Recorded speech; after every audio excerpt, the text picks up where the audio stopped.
Hi everybody, I'm Brad Pike, your mayor for the City of Eagle with this week's Mayor Minute.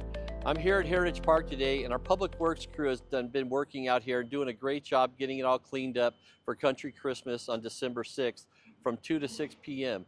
The renovation is near completion, the park is open, but the fencing has been moved around the restroom area and facility and they're still working on that.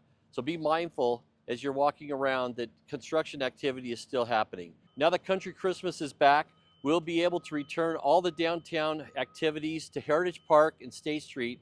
It's going to be a great event this year, folks. Keeping on the Christmas theme, I want to thank all the kids who entered the Christmas card design contest this year and all the people who voted for their favorite design. And our winner this year was a 5th grader from Seven Oaks, and it was Paxton. And we want to congratulate him. He did a great job. You need to come out and look in our lobby of all the great card designs this year. And as you know, Thanksgiving is next week. And I will remind everybody the City Hall, the library, and the Senior Center will be closed for both Thursday and Friday for the holidays. There won't be a Mayor Minute next week, and I hope everybody gets to spend quality time with their family and friends, eat a lot of good food, make some great memories, and as always, I want you to stay safe, have a great week, and we'll see you in a couple weeks.